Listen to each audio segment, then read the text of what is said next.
Ngayon pong hapong ito ay pansamantala tayong titigil sa ating pong series sa Book of Judges. At tiningnan ko nga this week kung ilang sermons na po ang ating pong nagawa at napag-aralan dito sa Book of Judges at nasa 20 sermons na. No? So, siguro magandang just for this week ay atin po munang itigil ang ating pong series doon. Ika nga, kung baga sa pagkain, ang salita ng Diyos ay kung ituturing natin ito ay isang pagkain, tingnan natin tumingin tayo sa ibang putahe naman, at mag-enjoy tayo sa ibang putahe na pwedeng i-offer sa atin ang salita ng Panginoon. Pero tatapusin natin yan, of course, yung mga natitirang mga kapitulo sa Book of Judges na medyo masasalimuot ng konti ang mga kwento sa kung kalooban ng Panginoon sa susunod na linggo. Sa pagkakataong ito, nais ko pong anyayahan kayo na basahin natin ang Genesis chapter 48 and verse 15, at ang ating pong pag-aaral ngayon ay aking pinamagatang God has been my shepherd. Genesis chapter 48 verse 15, we will be reading in the English version or the English Standard Version. And he blessed Joseph and said, "The God before whom my fathers Abraham and Isaac walked, the God who has been my shepherd all my life long to this day." Ito po ang salita ng Panginoon. Now, dito sa binasa natin ay makikita natin ang isang lalaki na sinabi niya, ang Diyos daw ang kanyang pastol. In fact, pag binasa natin sa Tagalog, ang aking Diyos ang nagpastol sa akin mula sa aking kapanganakan hanggang sa araw na ito. Yan ang translation sa Tagalog. Now, sino ang lalaking ito na nagsabi nito? Ito po ay isang lalaki na naging malapit sa Diyos sa huling bahagi ng kanyang buhay. Yan ay walang iba kundi si Jacob. Now, bakit niya sinabi na ang Diyos daw ang siyang naging pastol niya sa buong panahon ng kanyang buhay? Sinabi niya, God has been my shepherd all my life to this day. Yan ang ating titingnan sa pag-aaral natin ngayon pong hapong ito. Titingnan natin ang kabuuhan ng buhay ni Jacob, of course, sa isang preaching lamang, upang makita ang realidad ng kanyang confession. So, tingnan natin ang kanyang kabuuhan ng kanyang buhay, no? At I hope na we can summarize it in a very short period of time. But at the outset, let me bring to you this message. God has been shepherding His own people in the entirety of their lives. Ang Diyos, kanyang pinagpapastulan ang kanyang mga mananampalataya, ang kanyang mga tao sa kabuuhan ng kanilang buhay. Yan ang katotohanan, mga kapatid, at yan din ang katotohanan makikita natin dito sa pag-aaral natin sa buhay ng lalaking ito na si Jacob. At gusto kong i-summarize lamang yung pong kabuuhan ng buhay ni Jacob sa 4 na katotohanan o 4 na headings. Una, we will be looking at what I call transgressions, ang kanyang kasalanan. And then, transformation, ang kanyang pagbabago. And then, his trial, so ang mga pagsubok na kanyang pinagdaanan at mga katuruan na kanyang natutunan or teaching. So, 4 na bagay lang natin titingnan ang summary ng buhay ni Jacob. Now, unang-una, transgression. Now, alam natin na si Jacob ay nabuhay ng matagal. He lived a long life. In fact, he was 147 years old nung binanggit niya mga salitang ito. At binalikan niya ang kanyang nakaraan, ang kanyang buhay, ang mga nangyari sa kanya sa nakalipas. Pagkatapos sinabi niya ang mga salitang ito. God has been my shepherd until this day. Now, this man lived a very hard life. Marami siyang pagkakamali, ang katotohanan. Puno ng hirap ang mga pinagdaanan niya. May mga panahong siya'y umiyak, may mga panahong siya'y nanangis, pero ngayon sinabi niya, God has been my shepherd all my life until this day. Ang lalaking ito ay tinawag ding Israel. In fact, sa kanya nang galing ang pangalang Israel na naging isang bansa. Now, hindi na natin babasahin, pero dito sa Kapitulo 48 mismo ay makikita niyo yan sa verse 8, sa verse 10, sa verse 11, sa verse 13, sa verse 14. Ito ang pangalan na ibinigay sa kanya ng Diyos. Yung pangalan na Jacob ay ang pangalang ibinigay sa kanya ng kanyang mga magulang. Si Jacob ay galing sa isang pamilya na nagmamahal sa Diyos, malapit sa Diyos, godly family. Ang kanyang grandfather ay si Abraham, ang kanyang father ay si Isaac, no? And anong sinabi niya patungkol sa kanyang grandfather na si Abraham? Anong sinabi niya patungkol sa kanyang father na si Isaac? Sa verse 15, sabi niya, sila ay lumakad na kasama ng Diyos. So siya mismo kinilala niya na ang kanyang lolo at ang kanyang tatay ay lumalakad na kasama ng Diyos. Mga taong malapit sa Diyos. Inalala niya na ang mga taong ito ay mga masunurin at mapagpasakop sa Diyos. Lumaki siya sa ganyang klase ng pamilya. Pero nais kong sabihin, mga kapatid, godliness does not come to us from our family.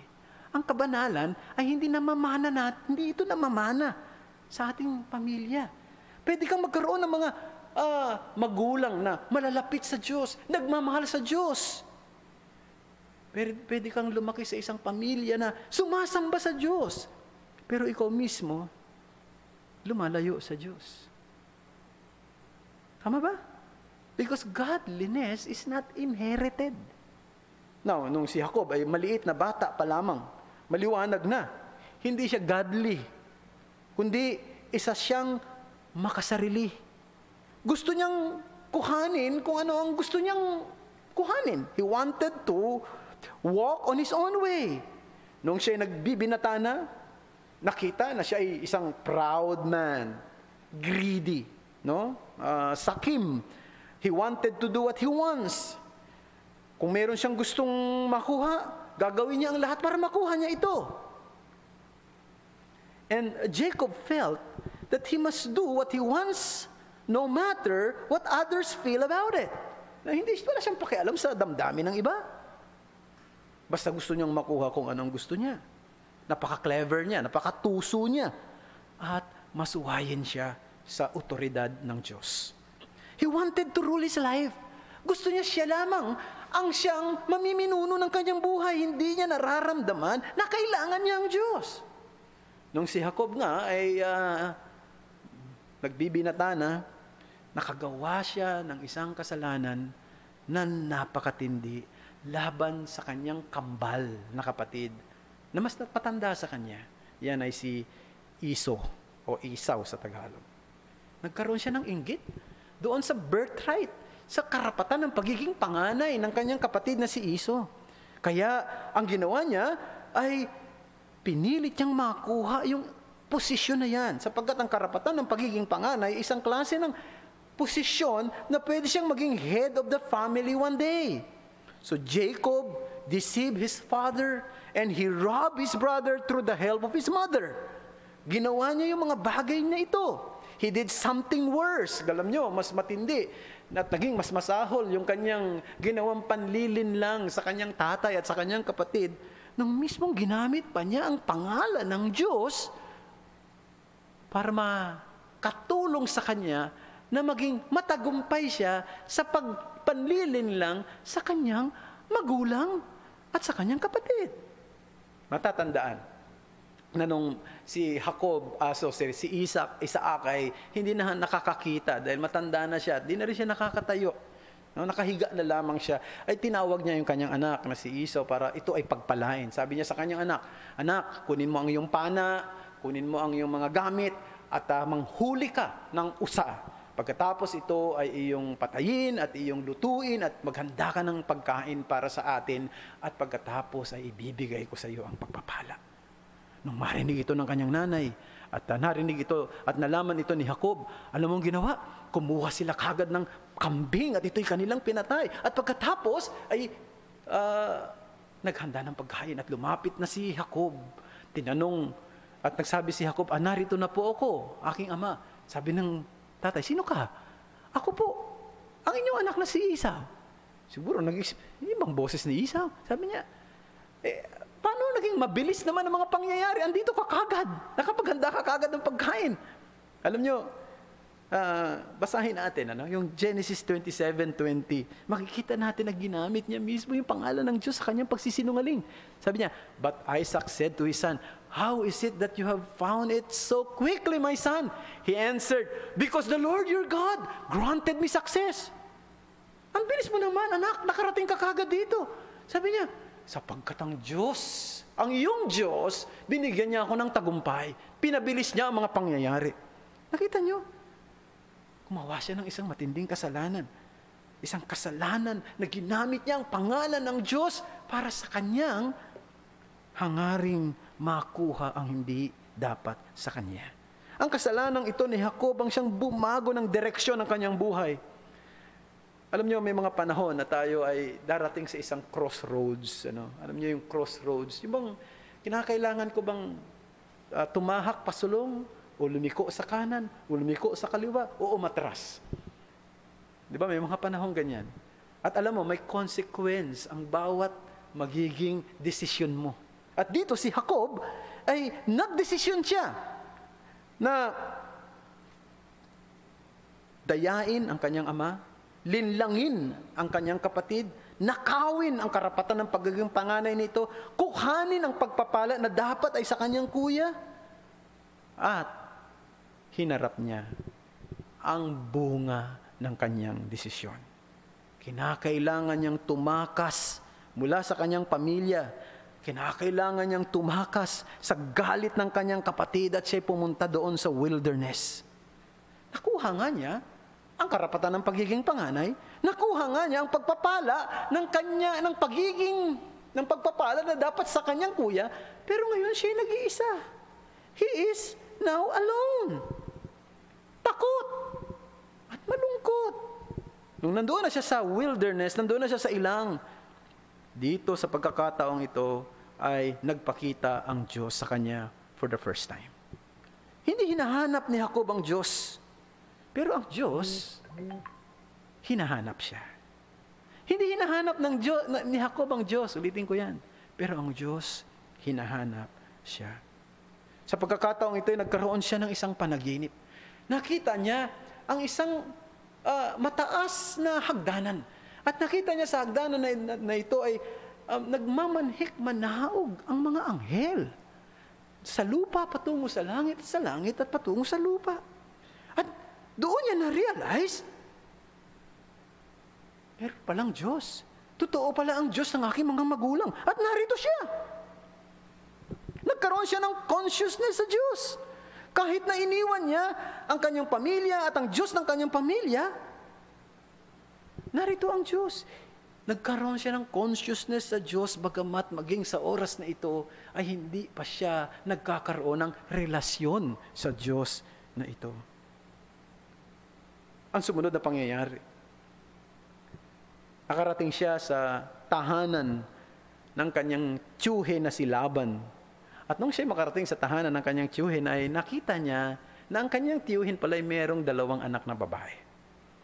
At nakita niya na yung isang anak na babae, yung bunso na si Rachel, ay maganda at na-inlove siya rito. Tumibok ang kanyang puso para kay Rachel. Dahil dito ay kinausap niya ang kanyang tiyuhin na gusto niyang makasama si Rachel. Sabi ng kanyang tiyuhin, okay lang, sige, ibibigay ko sa iyo si Rachel, pero magiging alipin kita at magtatrabaho ka sa akin sa loob ng 7 taon. Well, alam nyo, narito uli yung kalikasan ni Jacob, umiral uli. Kukuhanin niya yung gusto niyang makuha. kahit kinakailangang paghirapan niya ito. So, nagtrabaho siya bilang alipin ng kanyang uncle na si Laban sa loob ng 7 taon. Iniisip niya na magiging masaya siya, no? Na doon sa ginawa niya sa kanyang kapatid at sa kanyang tatay. Pero ngayon, nagkaroon na ng bunga ang kanyang kasalanan. Miserable na siya. Bakit? Alipin siya ng kanyang tiyuhin. No? Para lang makuha yung gusto niya, kinakailangan niyang magpaalipin. And perhaps, there would be a great difference kung sakaling hindi siya nagkasala sa kanyang ama, kung sakaling hindi niya dinaya ang kanyang kapatid na lalaki. No? Maaaring pumunta siya sa sambayanan ni Laban na mayroong dangal bilang isang head of the family. Maaaring si Laban ay i-welcome siya at magkakaroon ng malaking celebration sa kanyang pagdating. Pero hindi nangyari yun. Dumating siya sa tahanan ni Laban, wala siyang pera, at tulad siya sa isang lagalag o vagabond. Laban was able to cheat him right there and then. Sa pagkakataong ito, siya ay dinaya ng kanyang uncle na si Laban. No? Pagkatapos ng 7 taon ng kanyang paghihirap, ngayon ay araw na ng kasal para sa kanyang minamahal na si Rachel. Pero sa wedding day na ito, akala niya magiging masaya siya. Pero kinabukasan ng umaga na nakita niya na ang kanyang katabi ay hindi ang babaeng kanyang inaasam na makasama, kundi ito ay si Leah. Hindi niya gusto si Leah. Hindi niya mahal si Leah. Pero yun ang katabi niya ng oras na yun. No, paano nangyari ang lahat? No, alam nyo, nung unang panahon, ang mga babae kapag sila'y kinakasal, may veil sa kanilang mga mukha. At syempre, hindi naman katulad ngayon na maliwanag at may ilaw at siguradong madilim at hindi niya alam na yung kanyang nakatabi ay hindi naman pala ang babaeng kanyang minamahal. At alam nyo, nung malaman niya ito, parang baliwala lang doon sa kanyang uncle na siya ay lokohin. Sabi ng kanyang uncle, alam mo naman hindi mo pala alam na ang tradisyon natin kinakailangan bago mag-asawa ang nakababatang anak na babae, mauuna muna ang panganay. Ikaw, hindi mo inalam yun . So, sabi niya gano'n, pero pwede ba namang mapunta sa'yo si Rachel? Magtrabaho ka uli bilang alipin sa akin sa loob ng 7 taon. So, yun ang ginawa. Palagay ko sa pagkakataong ito, at this time, naiintindihan na ni Jacob yung bigat ng kasalanang nagawa niya noon.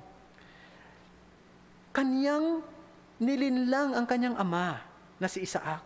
Ngayon, nilinlang siya ng kanyang father-in-law na si Laban. Nilinlang niya yung kanyang father na si Isaac. Ngayon, nilinlang siya ng kanyang father-in-law na si Laban. Nagkunwari siya na siya si Esau. Diba? Doon sa kwento, makikita natin. Ngayon, nakita natin, nagkunwari si Leah na siya si Rachel nung gabing yun. Pinagnakawan niya ang kanyang kapatid. Ngayon, siya naman ang pinagnanakawan. Alam niyo, mga kapatid, sometimes God allowed this to happen to us.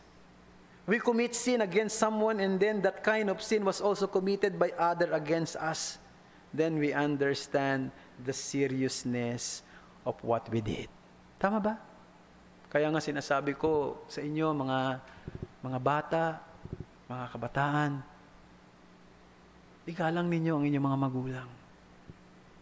Sapagkat kung hindi kayo magiging magalang sa inyong mga magulang, kung kayo ay magiging suwail, kung kayo ay magiging masuwayin, may possibility na yan din ang gawin ng inyong mga anak sa inyo kapag kayo nagkaroon na ng pamilya.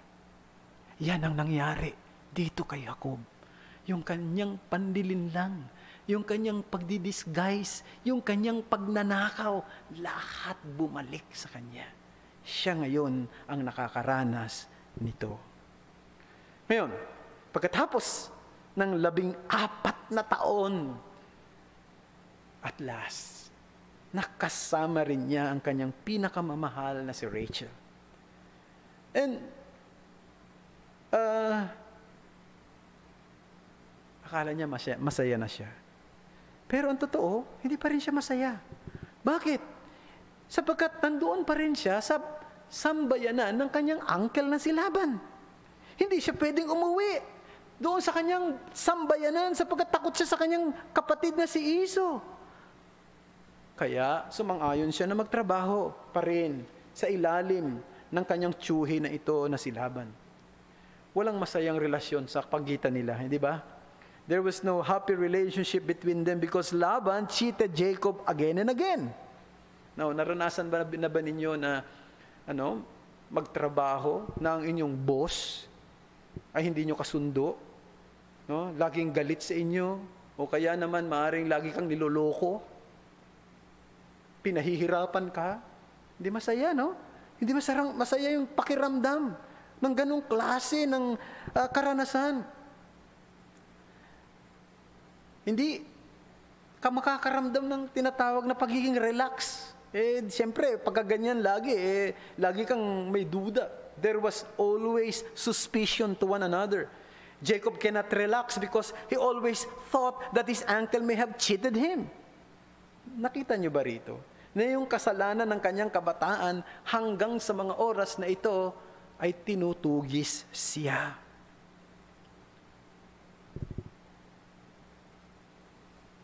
Hindi siya masaya. It was still giving him unhappiness every day. You see, meron na siyang 2 asawa. No? Yung isa, hindi niya mahal. No? Si Leah. Kaya hindi niya pinakikitunguhan ng maayos.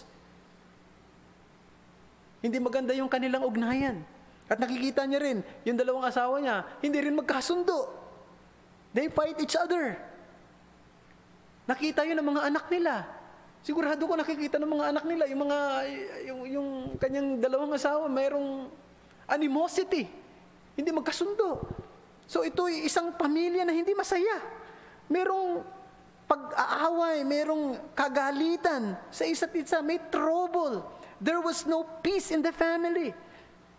And this trouble goes on and on.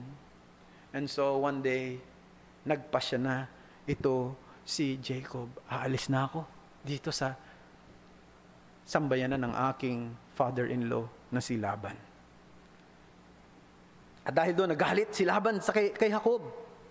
Alam niyo, bakit siya nagalit? Sapagkat mas nagiging mayaman, mas nagiging maunlad si Jacob kaysa sa kanya. Mas marami na siyang mga pag-aari. Mas marami na siyang mga kawan kaysa sa kanya. Huh? Yun ang katotohanan. So, isang gabi, kanyang inimpake ang lahat ng kanyang kagamitan. Inihanda, maging ang kanyang asawa, kasama ng kanyang mga anak, at sila ay umalis ng hating gabi. In the middle of the night. At sabi ng Biblia, Jacob deceived Laban by not telling him that he was living. Yan. Andun pa rin yung kanyang panlilinlang. Andun pa rin ang kahulugan ng kanyang pangalan na siya isang manlilinlang. You see, Jacob's nature is still there. Alam nyo, ganyan talaga kapag hindi ka mananampalataya. Ganyan talaga kapag hindi ka Kristiyano. No? Hindi ka lamang nagkakasala. Alipin ka ng kasalanan. Maaaring mangangako ka, hindi mo nagagawin ang kasalanan ito, pero hindi mo magawa. Paulit-ulit pa rin. Nahuhulog ka pa rin. Sapagkat alipin ka ng kasalanan. Bumabalik at bumabalik ka doon sa putik ng kasalanan, sapagkat ang puso mo ay hindi nagkaroon ng pagbabago. Yan ang nangyari dito kay Jacob. You see, napakalaki na ng kanyang pamilya. Libo-libo na ang kanyang mga kaawan, ang kanyang hayop na pag-aari. Pero ang problema, nandun siya sa wilderness. Wala siyang tahanan. Isipin mo, no? paano niya mape-perform ang kanyang napakalaking responsibilidad kung siya ay nasa ilang? Nanganganib sila sa mga bandido, nanganganib sila sa mga magnanakaw, nanganganib sila sa mga wild animals. Hindi na siya makakabalik kay Laban. Meron na lang nag-iisang direksyon na dapat niyang tahakin, ang makabalik sa sambayanan ng kanyang ama. Kinakailangan niyang harapin ang kanyang kapatid. Pero paano niyang gagawin ito? Galit ang kapatid niya sa kanya. Handa siyang patayin ng kanyang kapatid. Saan siya pupunta? Nandoon siya sa isang desperado na kalalagayan. Nagkasala siya sa kanyang ama at sa kanyang kapatid. 20 taon na ang nakakaraan. Pero maging sa oras na ito, hindi pa rin siya nagsisisi sa kanyang kasalanang ginawa. Lahat ng kanyang katusuhan ay nagbunga ng matinding ligalig, matinding pasakit, at matinding pagdurusa sa kanya. Ito ang pwede kong sabihin, tulad ng ginawa, nangyari dito kay Jacob, ang kasalanan niya ang siyang sumira sa kanya. And therefore we can say, brethren, the message that we can see in this instance is this: sin is the only thing that spoil our lives. Ang kasalanan, ang siyang natatanging bagay na sisira ng ating buhay. At alam niya, walang pwedeng sisihin sa mga pangyayari, kundi siya. So, yan ang bagay na una nating nakita. Pero pumunta tayo sa pangalawang bahagi na tinawag kong his transformation, ang pagbabago sa buhay ni Jacob. At last, sa pagkakataong ito, handa na niyang makatagpo ang Diyos. Handa na siyang makipag-ugnay sa Diyos. Alam niyo, minsan, may paraan ang Diyos, hindi ba? Sa mga tupang naliligaw ng landas. Yun daw mga pastol nung unang panahon, ay mayroong mga aso. Itong mga aso niya, ang trabaho niyan ay tugisin, no? Takutin at itret yung mga tupang lumalayo doon sa kawan ng pastor. Yan ang ginagawa ng aso. At ang trabaho ng aso na yan, no? Siyempre takutin. Alam mo naman, matatakutin din ang mga ang mga tupa sa mga aso, mga hayop na na tulad ng aso, no? Pagka natakot na siya, bigla na lang babalik siya doon sa kawan ng kanyang pastor. Yun ang trabaho nun, no? Kasi minsan naliligaw sila ng dasahana, pupuntahan niya na sa tahol ng tahol yan at parang akmang aatakihin, kaya tatakbo siya pabalik. So yun ang trabaho ng aso. So yun tinatawag na shepherd's dog. Alam nyo, dito makikita natin yung mga sorrow, yung trouble sa buhay ni Jacob ay parang mga shepherd's dog ng Diyos. Para siya'y ibalik sa Diyos. Para makita niya ang pangangailangan ng Diyos sa kanyang buhay. For 20 years, yan ang ginagawa ng Diyos sa buhay ni Jacob. Ang ginagawa niya ay gumagawa siya ng mga pangyayari para magsilbing pamamaraan para maibalik si Jacob sa tamang kaugnayan sa kanya. Now, sa pagkakataong ito, si Jacob at ang kanyang pamilya ay nasa isang bahagi ng ilog na kung tawagin ay Jabbok River. And on the other side of the river, nandoon ang kanyang kapatid na si Esau, kasama ng kanyang band of soldiers. Now, ang kanyang kapatid ay may kapangyarihan at may kakayanang atakihin siya at patayin siya.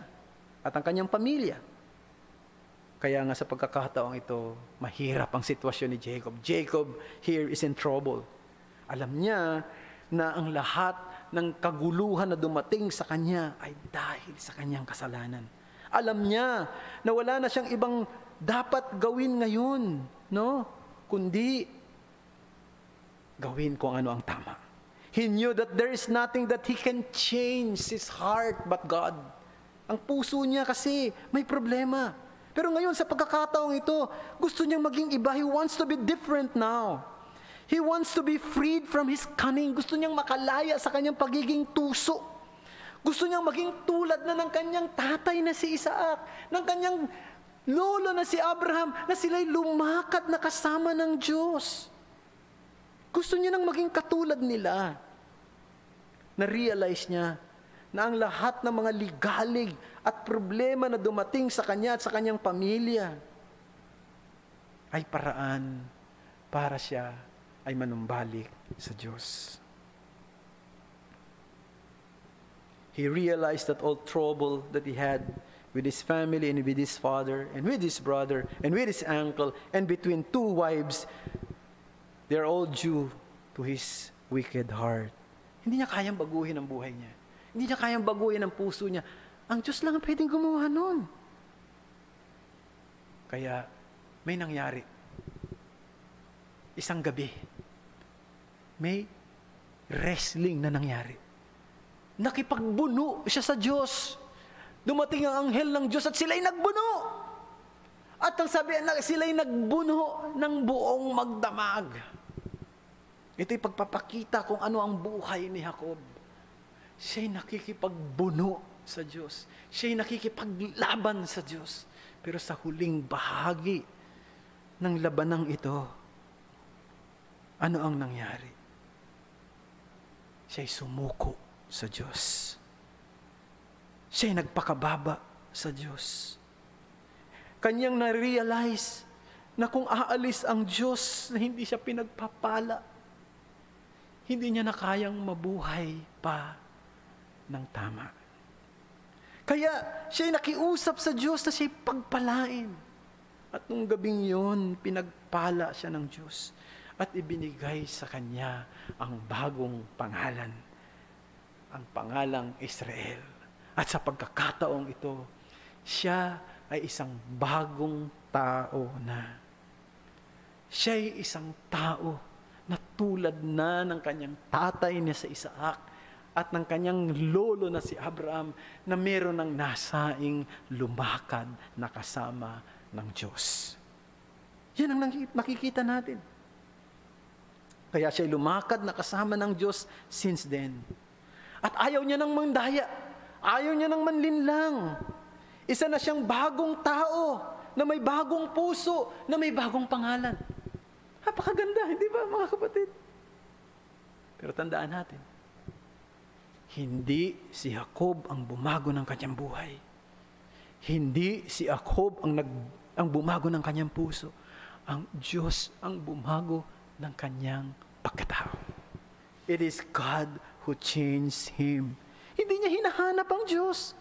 Pero matagal na pala siyang hinahanap ng Diyos. Matagal na siyang hinahanap ng Diyos. At yun ang gusto kong mensahe na nais na maipakita sa inyo, mga kapatid. Dito, sa bahaging ito, God sought us to change us. Hinahanap tayo ng Diyos dahil gusto niyang baguhin tayo. God sought us to change us. Ang Diyos mismo ang nagdala sa kanya sa ganitong klase ng pangyayari. Ang Diyos mismo ang naglagay sa kanyang puso na siya ay makasalanan at dapat siyang magsisi sa kanyang kasalanan. Ang Diyos mismo ang naglagay sa kanyang puso ng pusong handang magpasakop at handang magtiwala sa Diyos. Napakabuti ng Diyos. Napakamahabagi ng Diyos sa isang tulad ni Jacob.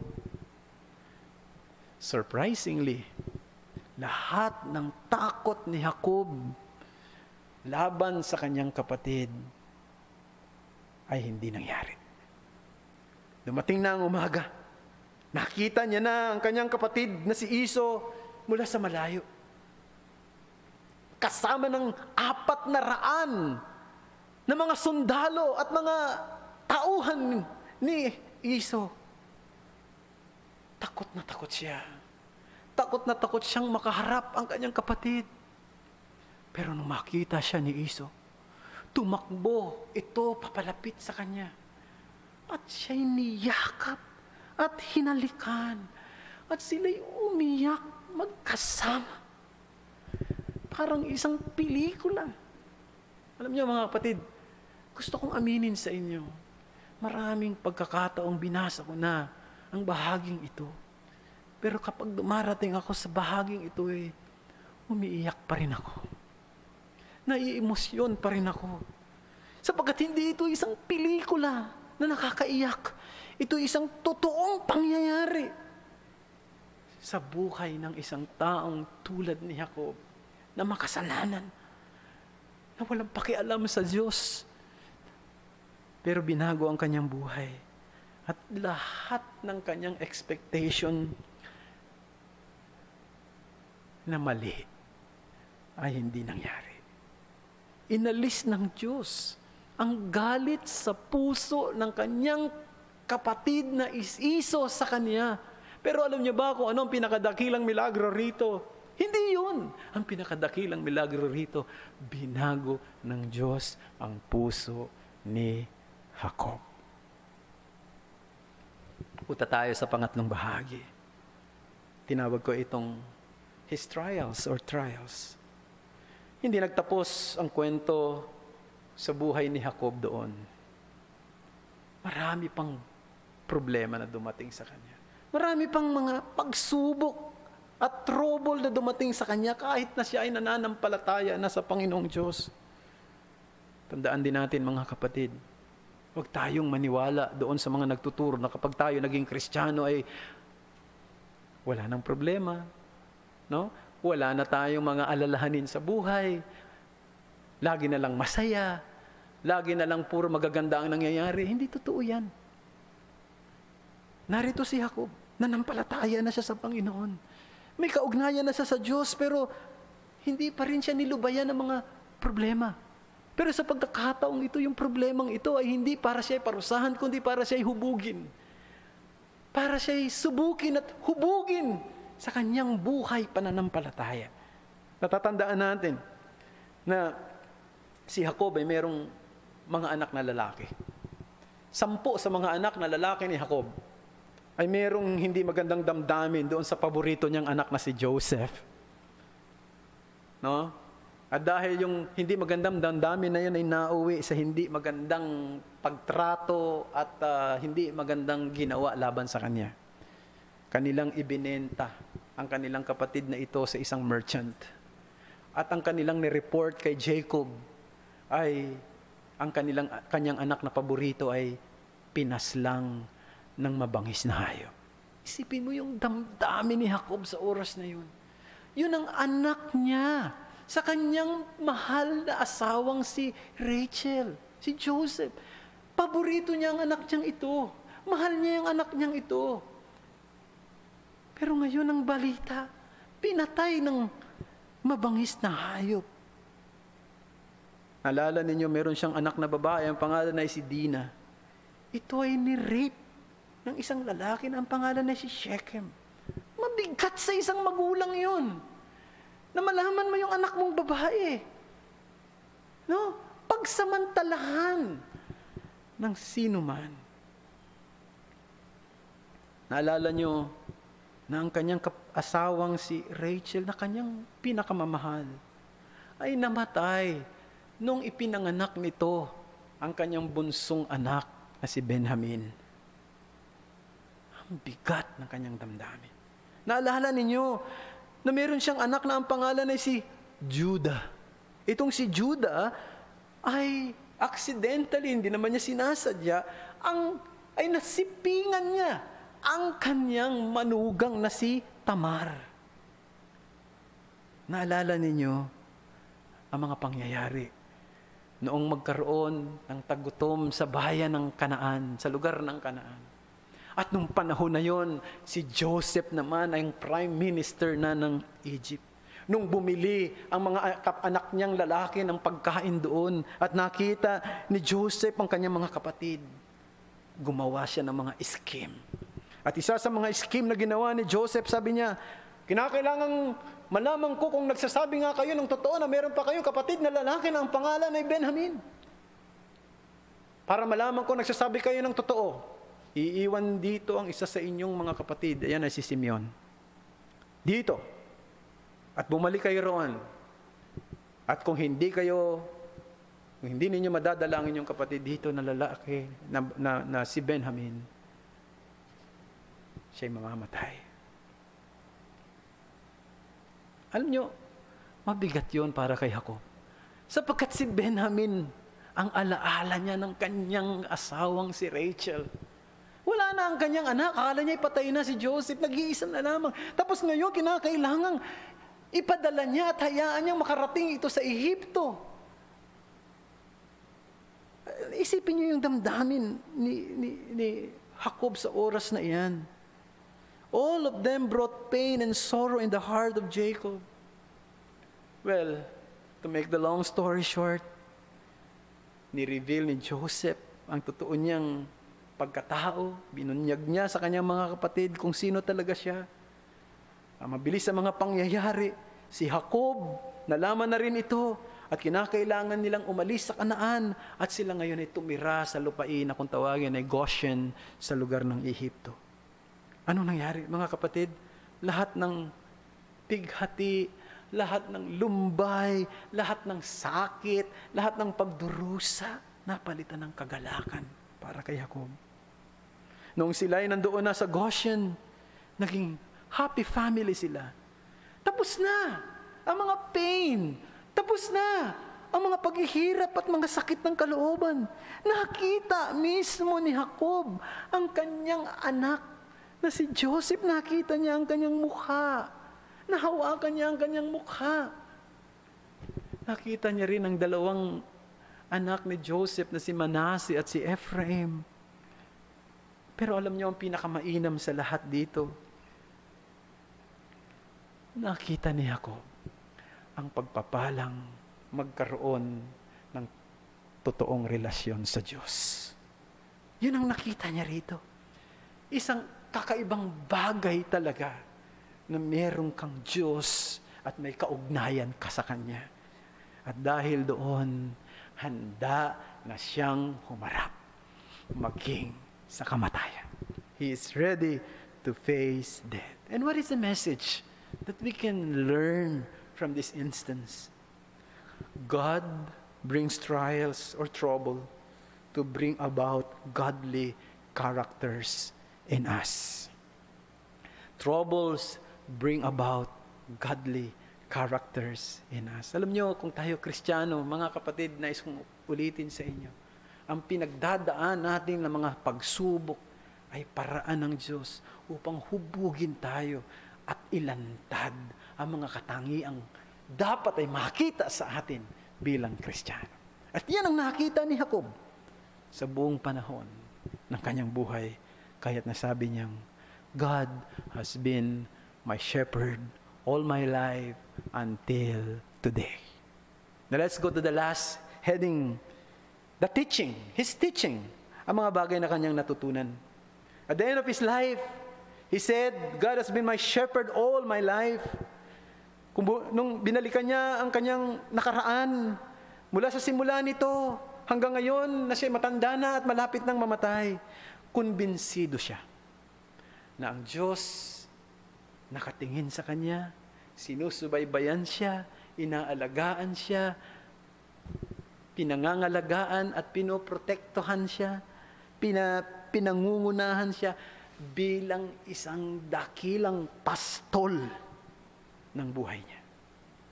Long before he knew God, even when he doesn't care about God, when he lived in sin, and when he received the consequences of his sin, and even in his sorrows that lead him to find God all through the years of sorrow up to this day that he is now facing the end of his life, God is indeed his great shepherd.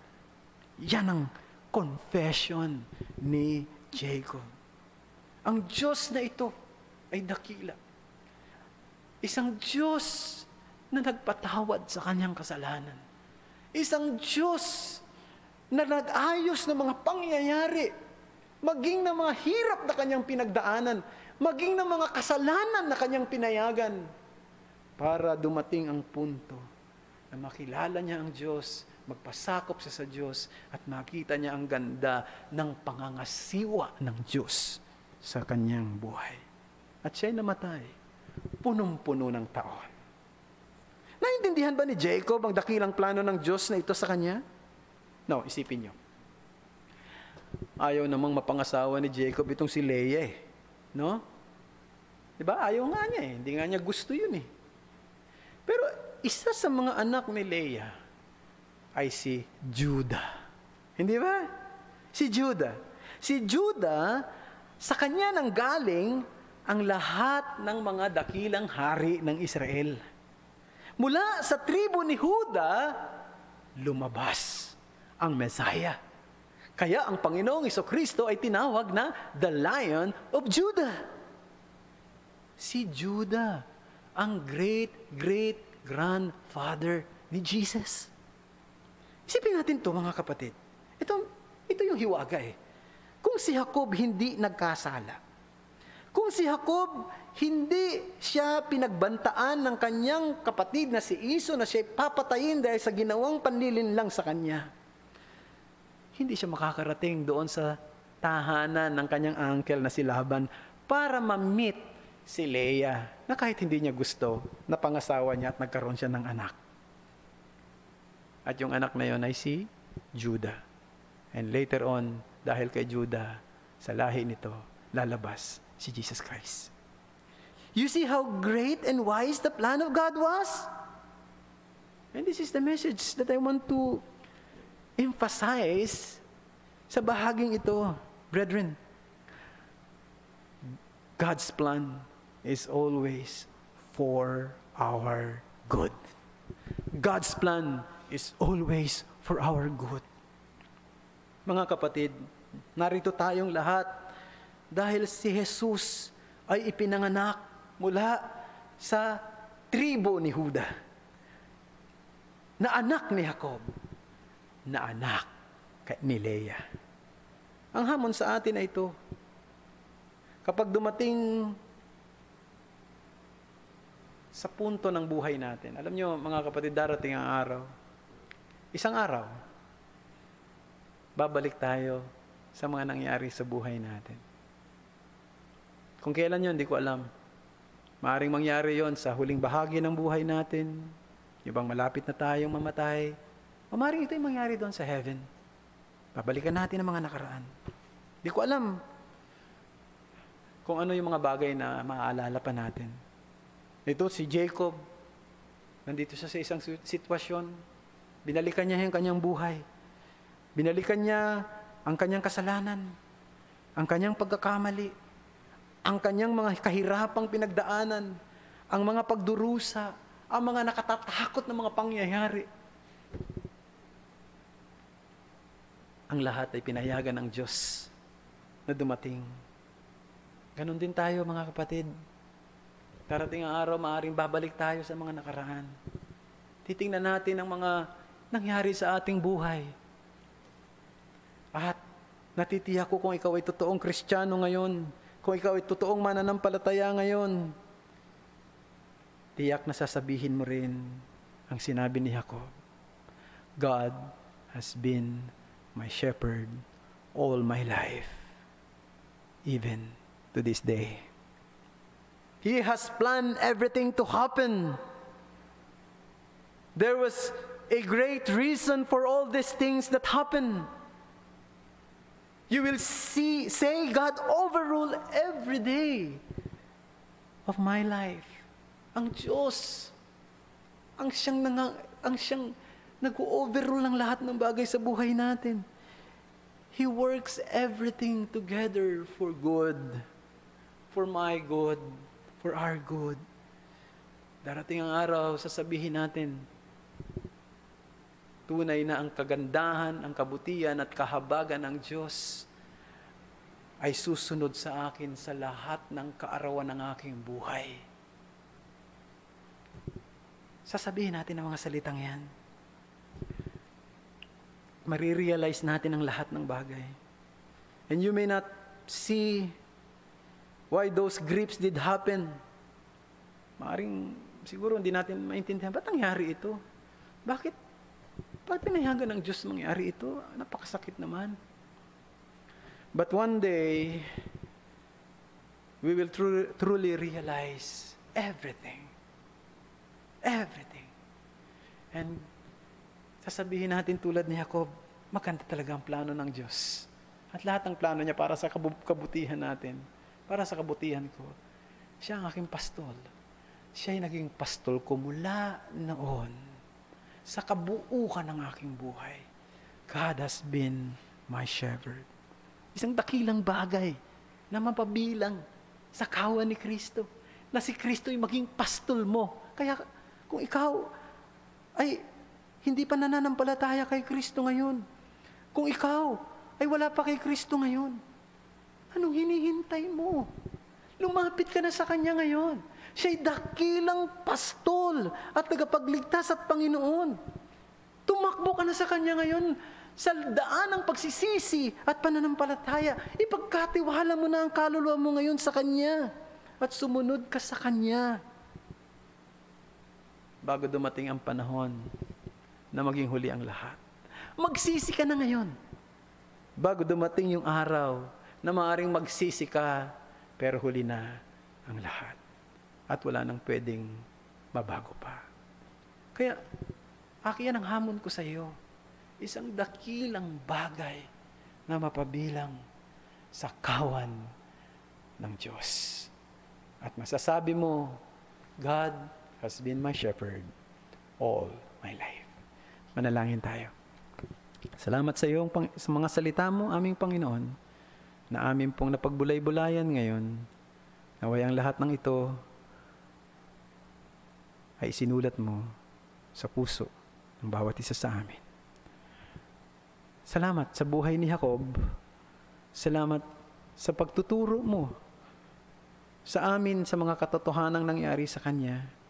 At pwede rin naming sabihin, ang buhay ni Jacob ay pwedeng maging tulad din ng meron sa amin ngayon. Kaya tulungan mo kami na sana'y ibigay ang buong tiwala sa iyo, pagpapasakop sa iyo, pagsunod sa iyo, hanggang katapusan ng aming buhay. At doon sa huli, kapag binalikan na namin ang lahat, ay masasabi rin namin, God has been my shepherd all my life. Marami pong salamat sa iyo, Panginoong Diyos. Muli, ang papuri ay tanging sa iyo lamang.